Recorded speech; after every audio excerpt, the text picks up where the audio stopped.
বলিউডের অভিনেত্রী মালাইকা অরোরার সঙ্গে বিবাহবিচ্ছেদের পর কেটে গিয়েছে 7 বছর। 2023 সালের 24শে ডিসেম্বর রূপটান শিল্পী সুরা খানের সঙ্গে 7 পাকে বাঁধা পড়েন আরবাজ খান। খান পরিবারের নববধূকে নিয়ে কি খুশি নন সলমন খান? ভাইয়ের দ্বিতীয় বিয়ে নিয়ে কি মন্তব্য করলেন তিনি? আরবাজের সঙ্গে 19 বছরের দাম্পত্য জীবন ছিল মালাইকার। 2016 সালে বিবাহবিচ্ছেদ হয় দুই তারকারা। তারপর মালাইকা এবং আরবাজ দুজনের জীবনেই প্রেম আসে।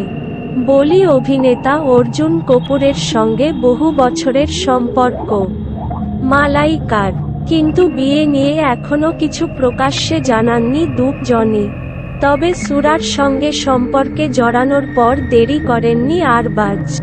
গাঁটছড়া বাঁধার সিদ্ধান্ত নেন তিনি। বলিপাড়ায় কানাঘুষো শোনা যায়।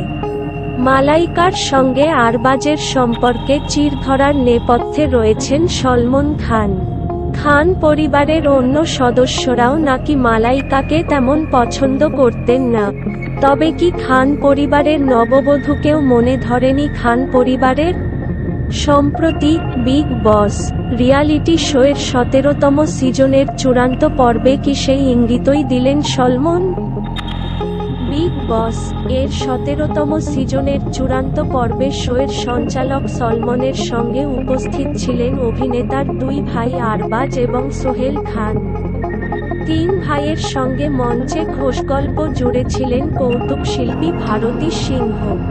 আরবাজ যে ভারতীকে তার বিয়ে উপলক্ষে নিমন্ত্রণ জানাননি, তা নিয়ে মন খারাপ ব্যক্ত করেন কৌতুক শিল্পী। ভরা মঞ্চে তাকে নিমন্ত্রণ না জানানোর কারণও জিজ্ঞাসা করে বসেন ভারতী। ভারতীর প্রশ্নের জবাবে আরবাজ বলেন, পরের বার বিয়েতে নিশ্চয় তোমায় নিমন্ত্রণ জানাবো।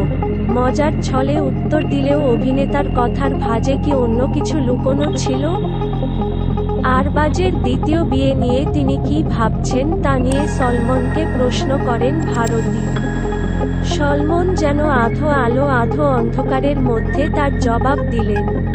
ভারতীর প্রশ্নের উত্তরে সলমন জানান, ও যদি কথা শুনতো তাহলে কি, বলেই থেমে যান সলমন। নিজের উত্তর অসম্পূর্ণ রাখলেন অভিনেতা। আরবাজের দ্বিতীয় বিয়ে নিয়ে বলিপাড়ায় আলোচনার অন্ত নেই।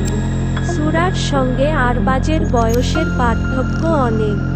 বয়সে এত ছোট